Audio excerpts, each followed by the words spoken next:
Hello जय हिंद मेरे साथियों। आज से हम दोबारा क्लास 12th को रीस्टार्ट करने आ रहे हैं क्योंकि बेटा कुछ प्लानिंग में लगे हुए थे, कुछ सोच कुछ समझ में लगे हुए थे क्योंकि 11th का भी बेटा पूरा टाइम शेड्यूल करना था, 12th का भी करना था। अब हर एक चीज मैनेज हो चुकी है। अब से आपको बेटा रेगुलर बेसिस पे 11th और 12th पॉलिटिकल और हिस्ट्री की टाइम टू टाइम वीडियोस मिलती रहेंगी। जो बेटा पिछला चैप्टर में आपको करा रहा था मैंने आधा छोड़ा था, इसलिए अब मैं दोबारा से शुरू कर रहा हूं एक कंटिन्यू करते हुए।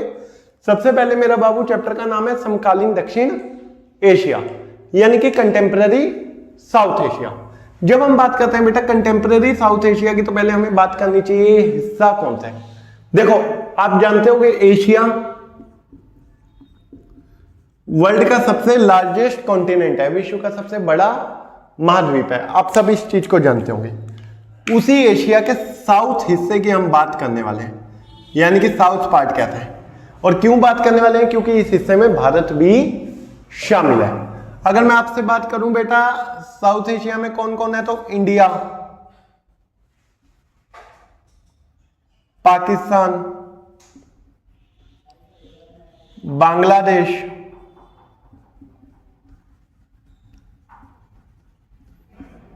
ठीक है, फिर उसके बाद श्रीलंका, नेपाल, भूटान। कितने देश हो गए मेरे बाबू? हो गए यहां पे कितने? 6 हो गए। एक ऐड हुआ अफगानिस्तान। कौन सा? अफगानिस्तान। अफगानिस्तान कब ऐड हुआ था बाबू? 2007 में। कब ऐड हुआ था? 2007 में। और एक और देश है मालदीव। कौन सा? मालदीव। इन्हीं सभी देशों को मिलाकर बेटा बनता है एक दक्षिण एशिया। क्या बनता है? दक्षिण एशिया। ठीक है। अब ये दक्षिण एशिया में बेटा जैसे कि अभी हमने आसियान पढ़ा था पिछले वीडियो में, पिछले चैप्टर में हमने आसियान पढ़ा था, ईयू पढ़ा था। जैसे ये यूरोप का संघ है ना। आसियान कहाँ का है बेटा? साउथ ईस्ट एशिया का है। जैसे कि ये कहाँ का है? साउथ का है ना, लेकिन आसियान कहाँ का है? साउथ ईस्ट का। अब साउथ ईस्ट का पढ़ लिया तो साउथ का इसलिए हम पढ़ रहे। अब कहेंगे सर हम वेस्ट का क्यों नहीं पढ़ रहे?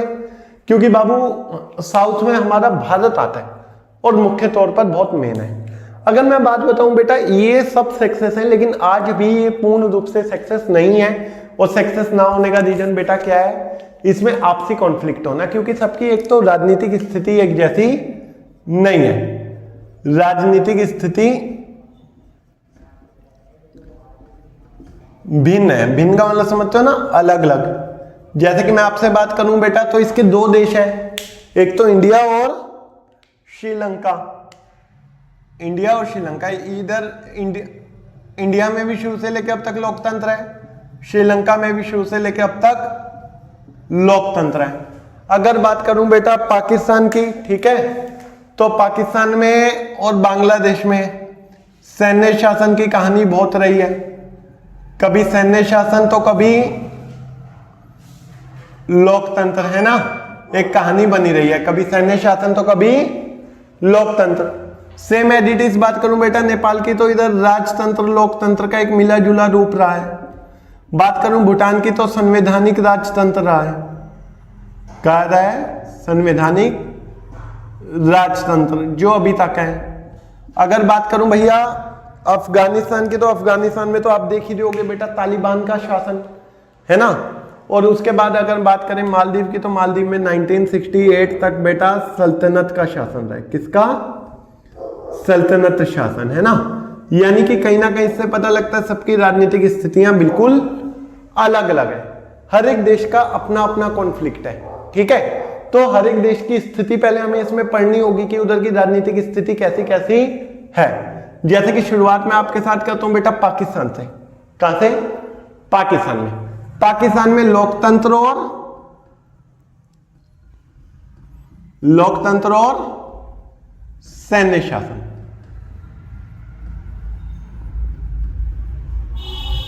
सैन्य शासन।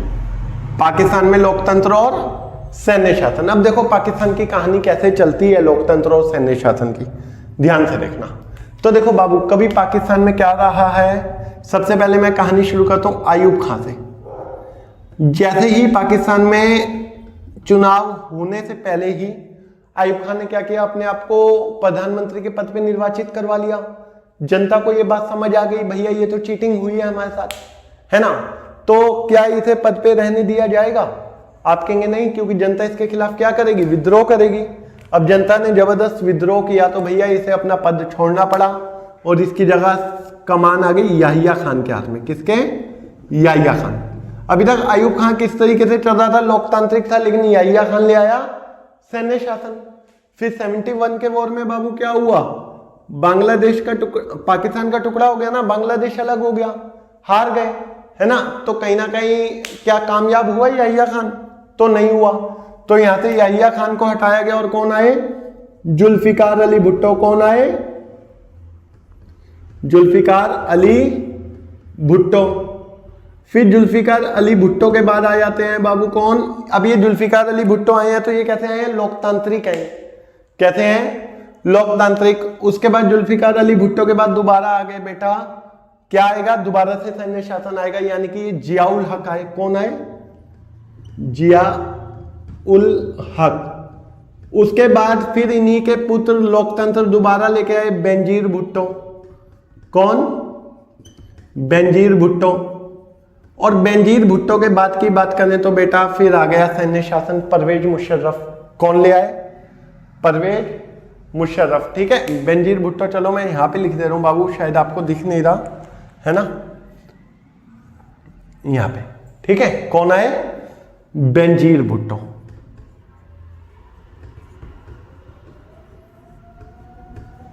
और बेनजीर भुट्टो के बाद ले आ गए परवेज मुशर्रफ। इस तरीके से पाकिस्तान में कहीं ना कहीं कहानी इतनी खतरनाक चली कि कभी शासन सेना के हाथ में तो कभी लोकतांत्रिक रूप से, है ना। अगर मैं आपसे बात करूं बेटा, अभी भी आप पाकिस्तान की स्थिति देख सकते हो। उनके जो पूर्व प्रधानमंत्री हैं इमरान खान, हालत देख ही दोगे, जेल में डाला हुआ है, पता तक नहीं है लोगों को कि वो कहां पर है। अभी थोड़े दिन पहले हाल ही में फिलहाल उनकी सिस्टर उनसे जेल में मिलकर आई थी, तो एक खबर देखने को मिलेगी वो अभी तक जिंदा है, लेकिन किस हाल में है वो ना वहां की जनता जानती है ना यहाँ की जनता जानती है ना।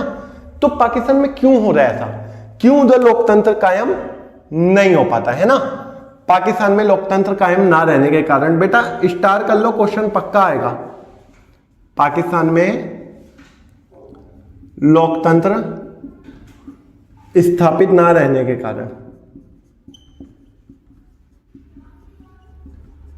क्यों पाकिस्तान में कभी लोकतंत्र स्थापित नहीं हो पाता है, ऐसा क्या रीजन है ना। तो बेटा देखो, पाकिस्तान में लोकतंत्र स्टेबल ना होने के सबसे बड़े कारण क्या क्या है। तो पाकिस्तान में लोकतंत्र स्टेबल ना होने का पहला कारण है बेटा क्या, तो आप बताएंगे पहला कारण है सर इधर सबसे बड़ी दिक्कत, सबसे बड़ी समस्या हमें क्या दिखती है, सबसे बड़ी समस्या दिखती है कि उधर जो भूस्वामी है ना, भूस्वामी मतलब जमीनों के मालिक है ना, यानी कि लैंड ओनर्स है ना, और उधर जितने भी धार्मिक नेता हैं उनका दबदबा बना हुआ है। वो नहीं चाहते वहां पे कभी लोकतंत्र आए। और क्यों नहीं चाहते वो वहां पे लोकतंत्र आए, क्योंकि लोकतंत्र आएगा तो उनका जो एक दबाव बना हुआ है वो बिल्कुल खत्म हो जाएगा, है ना। फिर दूसरा पॉइंट है बेटा भारत से तनातनी की स्थिति। अब इन बेवकूफों को क्या लगता है भैया, उन्हें लगता है कि अगर उधर सैन्य शासन होगा ना तो कहीं ना कहीं पाकिस्तान की सेना इंडियन आर्मी पे भारी पड़ेगी, क्योंकि सेना सीधा कमांड देगी जाओ मारो, और वो मारेंगे और करेंगे गजवाए हिंद। भैया गजवाए हिंद तुम बाद में करोगे, हम पहले भगवाए हिंद कर देंगे, समझे। अगर हमारी आर्मी अपने आप पे आ गई ना बेटा तो वो काफी खतरनाक साबित होगा पाकिस्तान जैसे देश के लिए, है ना।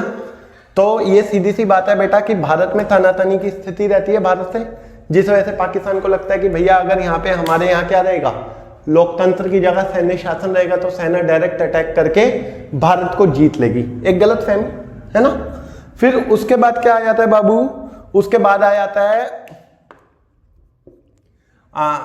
नो इंटरनेशनल सपोर्ट, है ना, अंतरराष्ट्रीय सहयोग की कमी। अब अंतरराष्ट्रीय सहयोग कहां से मिलेगा भैया, आप खुद सोचो। एक देश था अच्छा खासा, अमेरिका मदद किया करता था, उस पर भी जाके बम फोड़ दिया। 9/11 की घटना याद होगी, सुनी होगी कई बच्चों ने, उस पर भी जाके हमला कर दिया यार। कैसे अब कोई इंटरनेशनल सपोर्ट करेगा, क्योंकि वो भी सब जो बड़े देश है ना, लाइक अमेरिका, वो सब भी इस एक विश्वव्यापी आतंकवाद से डरते हैं। वो नहीं चाहते, क्योंकि सेना के हाथ में कंट्रोल रहेगा तो बम बारूद सब सेना के हाथ में रहेगा, किसी आतंकवादी तक पहुंचेगा नहीं।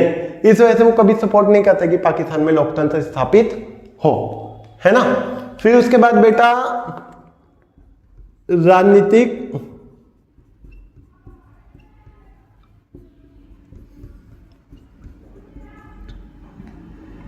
राजनीतिक पार्टियों का स्वार्थी स्वरूप। उधर की सारी राजनीतिक पार्टियां ही स्वार्थी हैं। स्वार्थी को मतलब समझते हो ना, एक तरीके से सेल्फिश है।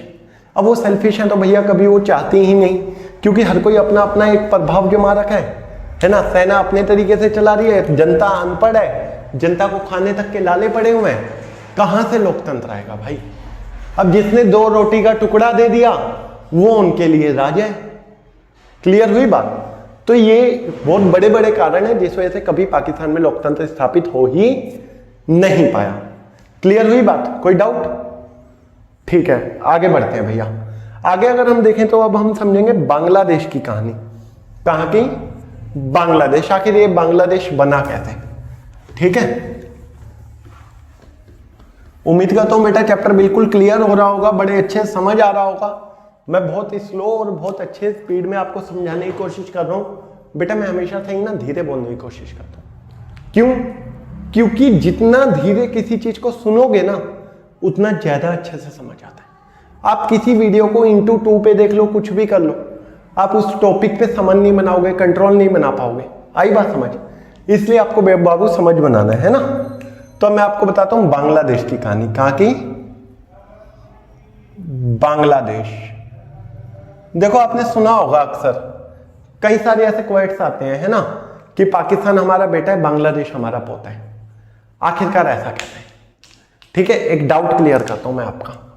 देखो आप जानते हैं कि ये हमारा पूरा साउथर्न पार्ट है ना। अब यहीं से ऐसे कुछ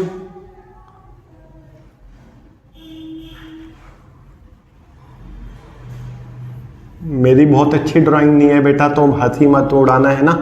अब जगह भी नहीं है इतनी, है ना। तो यहीं से बनता है, इधर भी बनता है थोड़ा सा पाकिस्तान, है ना। देखो जब बंटवारा हुआ तो बंटवारे के टाइम तय हुआ कि भैया जब सबसे पहले तो ये तय हुआ था कि जो विभाजन है, जो बंटवारा है, वो किस आधार पर होगा? बंटवारा किस आधार पर होगा? तो ये तय हुआ भैया बंटवारा होगा धार्मिक आधार पर। किस आधार पर? धार्मिक आधार पर। जब ये तय हुआ कि बंटवारा धार्मिक आधार पर होगा, तो धार्मिक आधार का मतलब क्या था कि जितने भी हिंदू होंगे वो इंडिया में आएंगे, मुसलमान पाकिस्तान जाएंगे, और जिनकी मर्जी होगी, जैसे मान लो कुछ ऐसे मुस्लिम्स होंगे जो बंटवारे के अगेंस्ट है, तो वो इंडिया में रह सकते हैं। कुछ ऐसे हिंदू होंगे जिनका मन करेगा पाकिस्तान में रहना, तो वो पाकिस्तान में भी रह सकते हैं। यानी कि जबरदस्ती बहुत भगाया नहीं जाएगा। ये चीज तय हुई थी, लेकिन शायद इसका उल्टा हुआ। लाखों मुस्लिम भाइयों की, लाखों हिंदू भाइयों की जान इस बंटवारे में गई। शायद उस टाइम पे देश में एक ही पार्टी हुआ करती थी, कांग्रेस। बंटवारे के टाइम पे कोई बीजेपी नहीं थी, उस टाइम पे एक ही पार्टी होती थी, कांग्रेस। यानी कि जो बंटवारा एक ऐसी स्थिति पैदा कर गया जिसमें लाखों लोगों की, 5 से 10 लाख लोगों की जान गई थी। कोई मजाक नहीं था ये, है ना। लेकिन उस कंडीशन को संभाला नहीं गया, उस कंडीशन को कंट्रोल नहीं किया गया। खैर आगे बढ़ते हैं। तो विभाजन का आधार बनने वाला था धर्म। अब कोई एक ऐसी सिंगल बेल्ट नहीं थी बाबू जहां पे या मुस्लिम ज्यादा हो, बल्कि 2 एरिया मिले। एक मिला ईस्ट में तो एक मिला वेस्ट में। इसलिए इसे क्या कहा गया? ईस्ट पाकिस्तान। इसे कहा गया, क्या कहा गया? वेस्ट पाकिस्तान।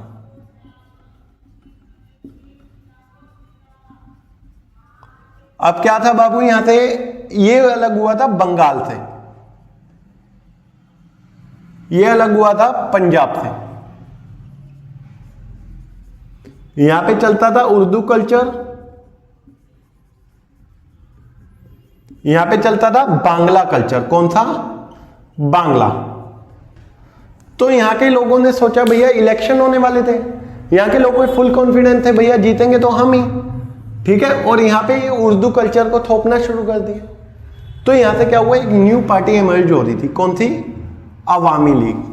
कौन सी, अवामी लीग। और अवामी लीग के नेता का नाम क्या था, शेख मुजीब उर रहमान। क्या नाम था, शेख मुजीब उर रहमान।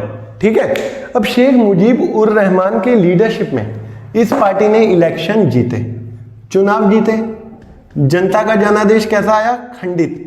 और जीत किसकी हुई बेटा, जीत हो गई यहां पे अवामी लीग की। ये तो बिल्कुल चिढ़ गए और इन्होंने क्या किया, डायरेक्ट जाके शेख मुजीब को क्या करवा दिया, अरेस्ट करवा दिया।